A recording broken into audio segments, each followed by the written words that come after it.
Domestic abuse. We're all aware that it exists, but how aware are we of its realities? Who the victims are, why it happens, and what we can do to stop it and empower the survivors. Turning Point Lehigh Valley is one organization of many across our country that has set out to do just that. They will join us today to talk about those questions and so much more. And all that is coming up right here, right now. My name is Sam Chen. This is Face the Issues.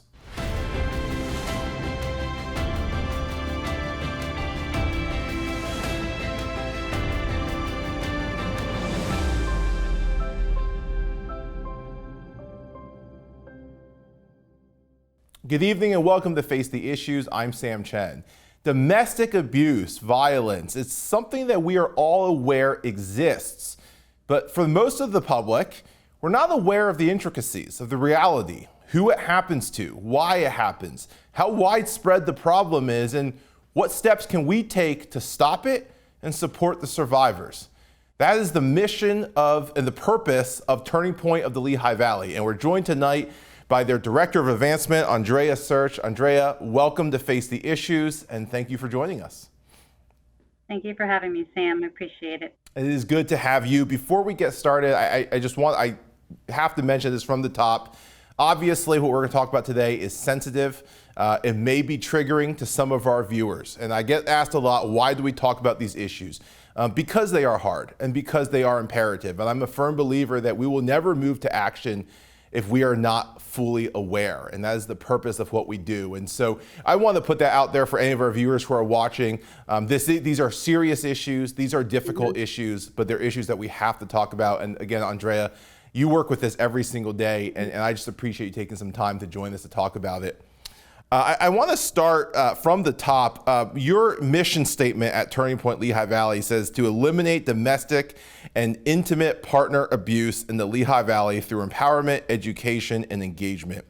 When we think about domestic abuse or intimate partner abuse, I think for most people, they think of Law and Order, right? Those opening scenes of Law and Order or SVU. But this is a reality beyond TV. What is domestic abuse and how widespread of a problem is this? Right. And I think a lot of times people, it's those hard conversations that people don't want to have. It's those things that people want to just sweep under the rug. We all can think of either ourselves or somebody that we work with, people in our family, neighbors that we know, that we hear next door to us that are arguing, fighting, that are in toxic or abusive relationships. And it's those hard conversations that we need to have with people or we don't know how to have with them. So, domestic and intimate partner abuse, it's a very common thing that happens. It's 1 in 3 women. It's 1 in 3 teens, 1 in 3 LGBTQ plus identified individuals. It's 1 in 4 men. So it is very common. And like you said, you see the Law and Order and, there are examples you see on there that we do see. Mm-hmm. We do see cases like that. I mean, I watch a lot of those shows and some of them, it's like their helpline calls, their court cases that we see. There's things that we hear and we see that are even worse than what we see on TV.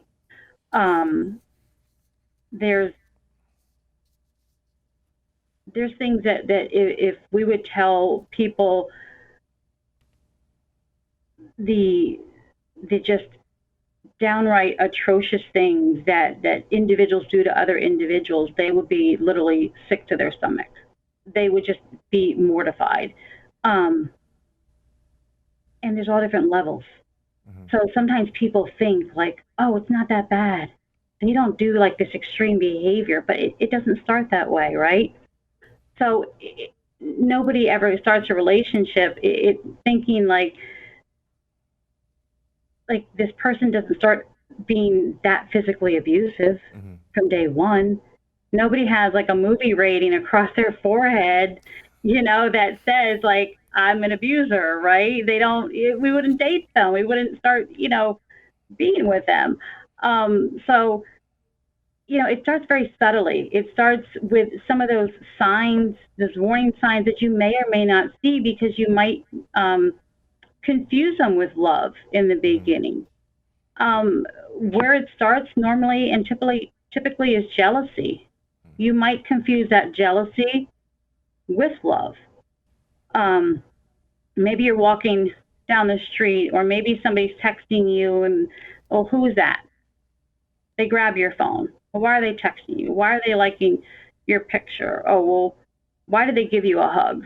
And it starts very, very slowly. And I think, well, why did that coworker text you why you weren't at work today? So it starts out where you might think that it's caring, but it's actually jealousy. And it starts out very subtly. And then it escalates over time. And I think some of those, little things, it starts to add up over time. And that's where it may escalate very suddenly. It may just chip away little by little, year over year. It may get to that law and order ending. It may never get to that law and order ending.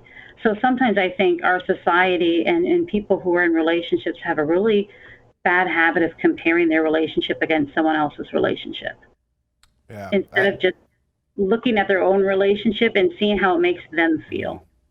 I think that's a really good point. It's such a different experience for different people, and there's really no comparative. Andrea, one of the things you had said earlier, you were listing off 1 in 3 women, 1 in 3 children, 1 in 4 men. I want to ask you about the demographic. I think a lot of times we think of abuse as happening to women or happening to children, and we always hear statistics about women who don't report, about men who don't report. Is this widespread to the point that every age group and gender and religion, fill in the blank, experiences it? And what have you seen that makes it difficult for them to step forward and report or ask for help? So domestic and intimate partner abuse does not discriminate. I mean, it is across, every culture, every religion, every socioeconomic background, every education level, every race, every community. I mean, it does not discriminate. We know that some communities do not report, or it might be harder for some communities to report more than others. We know, for instance, the LGBTQ plus community might not report as often because it is a smaller community that really counts on each other, as and might not report because they're a small community that really rely on each other. So it's a small knit community, and then therefore it's hard. They don't report. We have sometimes people in the community that don't report to law enforcement because they don't trust law enforcement. We have people in different culture backgrounds or different religions that don't report because they are disowned, or they are shamed because they've spoken out. Because, by their culture or their religion. So there's many different reasons why, even in people of affluence may or may not speak out because they may be, cut out of money or their will. You might have people, it's frustrating because there's so many people that want to speak up, want to get help, and sometimes it hurts them more to speak out. And sometimes they're safer not to speak out because they don't have those resources and they don't have the support. So it's like, where do I turn to? Where do I go? And that's where we come into it. So we want to be that resource, and we want to be that safety net, so to speak, for people. Like, your community, the people you count on, if they're not going to be there for you, we want to be there. We want to be that safety net for you if you need help, if you need a place to go, if you need to figure out a plan. We want to be that support. Yeah. And to your point just now, it's so widespread and the demographic varies. And you said it does not discriminate. So, and again, we have a mindset that's often, it's usually just women or children, or it's those who are lower income.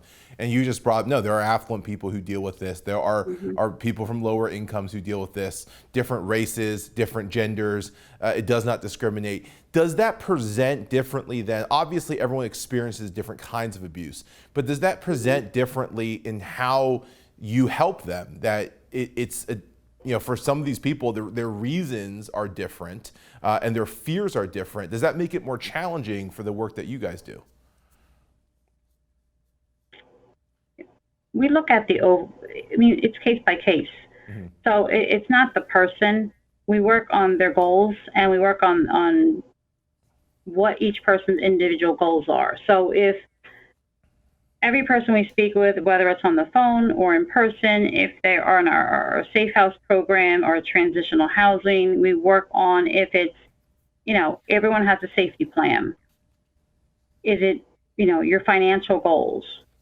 Is it your, some of it just might be very immediate goals.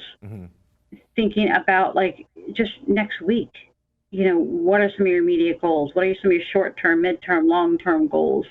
It just might be filing some of your paperwork or your documentation. You can't just say, okay, get a house. That's not an achievable goal. They have to be, short, measurable, achievable goals, to get you on the path to success. So really helping people along and meeting those goals. And to be honest, people stay with their abusers, and that's okay. If we will still help them. It's not that they have to leave. Leaving might not be the safest option for them at the time. So we will still help people with safety planning with their goals, and when they are ready to leave, we will help them, whatever that looks like for that person. Because we know when somebody is ready to leave, that is the most dangerous time for someone in terms of being hurt or murdered. So we want to make sure that they have a really good safety plan in place. Where are they going to go? Do they have all their paperwork? Do they have next steps? Do they have a safe place? Do they have a support system in place? So we want to make sure that when somebody is ready to get up and leave, that they are really fully committed, and it's not just getting up and going. They have some supports in place. Now, if they're in the middle of the situation and it's unsafe and they need to leave that minute completely, that's yes, they need to get out. But if they're thinking about leaving, we want to make sure that we can facilitate them leaving in the safest possible way. Yeah, I think that's so important. It's not just about the next step. You got to think several steps ahead. Andrea, thank you for that insight. I want to pick up right there when we come back. We're going to go to the break real quick, but I want to pick up there and start talking about solutions and the work that your organization does. So don't go away. We'll be right back. Welcome back to Face the Issues. Again, I'm joined by Andrea Search from Turning Point Lehigh Valley. Andrea, thank you again for being with us. Now, in the last segment, you broke down the kinds of people that often come to your organization, or the people that become victims of abuse. And to your point, it's widespread. It does not discriminate. And everyone has a different journey and a different challenge. And so I want to talk now about the different work that your organization does. And in your strategic direction, you've listed 3 bullet points. It says expanding education and awareness efforts, emergency response to survivors, and options to build self-sufficiency. The second one is broadening our culture of philanthropy to position ourselves for future capital investments in order to advance the mission to eliminate domestic and intimate partner abuse in Lehigh Valley. And then third, to nurture employee growth, positioning of the organizational structure to best meet the needs of survivors and our community. So all 3 of these structurally set up to serve these survivors. The first point you guys talk about is education and awareness efforts, and the idea, again, that we can't move to action if we're not aware. What are the different services that your organization offers, and what is that like? How, if somebody is watching this and they are in a situation where they want to turn to you, what kind of services, what kind of help does your organization give? So we have a 24/7 helpline where if people are in crisis, or even if someone wants to know how they can help someone, or even if they want to connect with any question they have about volunteering, or they want to donate or anything. But it's really our hub for our crisis line. But anything they need, they can call our 24/7 helpline at 610-437-3369, our 24/7 helpline. They can call, they can get immediate help speaking to an advocate. Our advocate can speak to them about issues. They can set them up with a community client advocate who can do some counseling with them on a regular basis. They can set them up to speak with a legal advocate. So our legal advocates are in both Lehigh and Northampton County courthouses. They are there every day of the week. They can help people navigate any kind of thing with PFAs, custody, child support, anything that people are navigating. They can help them, give them the resources. PA Safe Law is something that we use as well, that we asked our clients to also use. It's on our website as well under legal resources. We can help connect them with some legal resources as well. Our community client advocate, they can do counseling with our clients. They can connect our clients with other community resources as well. We do have a safe house emergency shelter if people are fleeing, domestic and intimate partner abuse situations, and their life is in danger and they have nowhere else to turn. We do have a shelter, and there is no time frame on that. So if they are fleeing and they're in danger, we can assess them, do an intake, and kind of bring them in, help them, get them back on their feet. We can assess them to see if they can be part of our transitional housing program as well. We also have my outreach team. So my outreach team, we do the education and awareness component. So we go out there and we do presentations for schools, for youth. We do trainings for workplace, faith-based, for anywhere in the community. And we educate, we train anybody that needs our posters, our brochures, our materials. We do counseling for teens. So anybody who is 14 or older, they do not need their parents' permission. They can call our helpline. They don't need, parents' permission to get counseling for us. Anybody younger than 14, they needed a non-offending parent's permission. Same thing with children that have witnessed either parents in abusive situations. They can receive counseling for witnessing or seeing that, or being in the home and witnessing abuse. So, we want to really help and counsel the entire, the children and the parent who has experienced that abuse as well. Because it's not just about the person, it's about their children as well. We want to try to heal everyone. Yeah. To your point, a lot of different services. You have legal advocates. Now, this is different from attorneys, right? So you're not an operating law firm. But are these legal advocates, you said there are people that can help them navigate the system. Are these people that could potentially even go to court with them as far as security goes and so forth? Correct. So we are not attorneys. We do not give legal advice. We will go to court. We do not speak on their behalf, but sometimes just being that support system, sometimes people do not have any supports with them. So we've heard time and time again, just having us next to them, standing next to them in court, it's very intimidating going to court and being by yourself and seeing your abuser across from you and them and their lawyer, and maybe you don't have anyone. And so we can connect them with resources. Maybe they qualify for legal counsel. So we can connect them with resources and help them find out if they qualify. So what we do is everything we do is an empowerment model. So that's part of the empowerment model that we do is help them with the tools and help empower and help them find out what they can do to get themselves back on their feet. Yeah, and I think that's so important to your point, empowering the person, and it's going to be a different journey for each person along that way. Let me ask you this, Andrea, and you've been doing this for a bit, what have you seen as potentially the biggest challenge in this process? And it is a process. It is not something that is, you have an appointment and a plan and it's done. There is a back and forth, progress and regress, and it is a long journey through legal issues, social issues. What have you seen as one of the biggest challenges that gets in the way of that journey? Well, I think one of the biggest things with domestic and intimate partner abuse is the abuser, part of the definition is that abuser has power and control, right? So they've taken that away from you. They've almost stripped that away.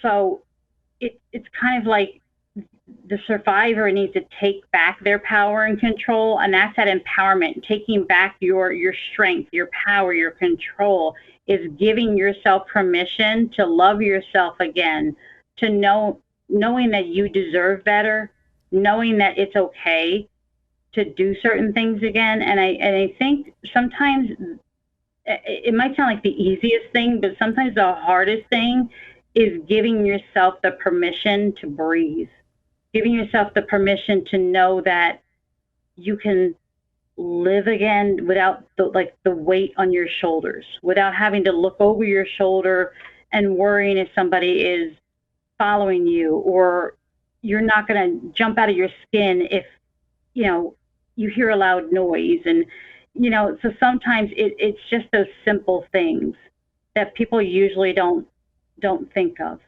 I think one of the other hardest things is going through it without support. So a lot of times the abuser has isolated the survivor from their friends, from their family. We hear that over and over again, where they've helped the survivor burn all their bridges. You turn around and by the time you know it, you can't ask anyone for help because there's no one there for you. And at the end of the day, we're still going to be here. So, we want people to know that we are here. We won't judge. We won't ask questions. You might turn to us 6 different times for help. That's okay. We'll be here the 7th time. We're still going to be here. So that's that one thing it's hard going through it without support. And navigating the system is also a difficult thing because there's a lot of systems to navigate. You go through one system and it's another system, and sometimes the systems don't communicate. And the one thing we've learned is we have started to, behind the scenes and with survivors' permission, and we take confidentiality very seriously. So we will only get confidentiality and release it to ask certain pieces of information or share certain pieces of information, but to communicate with other organizations, because it's very overwhelming when a survivor has to deal with 3, 4, 5, 6 different agencies. So I think everybody being on the same page in the best interest of one person and their children, I think that's a huge deal and a huge win for the survivor as well. Sure. Yeah, a lot to think through, especially if you're going through it alone. Andrea, thank you for the insight. Don't go away. We'll be right back. Welcome back to Face the Issues. Andrea, thank you again for joining us and for the work that you do. To close out, I just want to ask, you've been doing this work for a while. You are very invested and passionate in it. What is your why? This is difficult work to do. So what gets you up every morning? What is your why?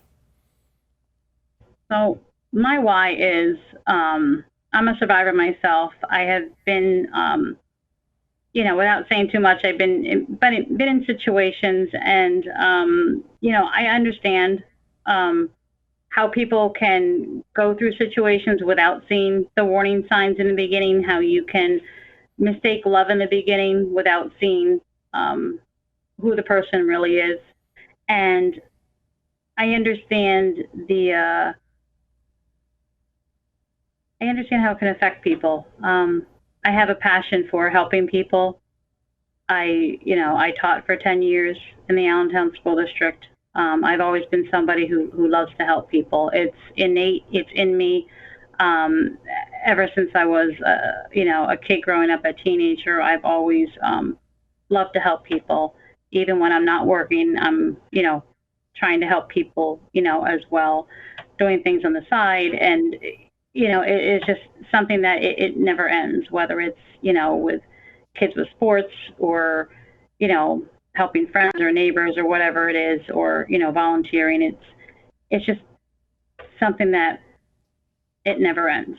So it's just one of those things that I love to help. I love to problem solve, but I also love to listen. Mm-hmm. So it's when you do this job, especially, it's a lot of listening. It's a lot of listening and validating what people are going through. It's giving people a platform to listen when no one else has given them a platform to listen, and giving them options, because we're giving them their power back. We're giving them options where maybe nobody has given them options before, and letting them choose and make a decision. So I really think it's important I may never know the ending of what happens after I give those options, and that's okay. I just know that I'm listening and I'm giving them a chance, and that I picked up the phone. Yeah. Because I don't ever want that phone to ring and no one to answer. So I want to make sure when that phone rings that somebody answers. What a great why and what a great inspiration. Andrea, thank you for the work that you do, for who you are, and also for joining us today. And again, our thanks to you and all your colleagues over at Turning Point. Thanks, Sam. I appreciate it. It's our pleasure. That is our show for tonight. We want to again thank Andrea and Turning Point, the Lehigh Valley, for joining us. Tune in again next week. And until then, my name is Sam Chen. On behalf of all of us here at Face the Issues, thank you and good night.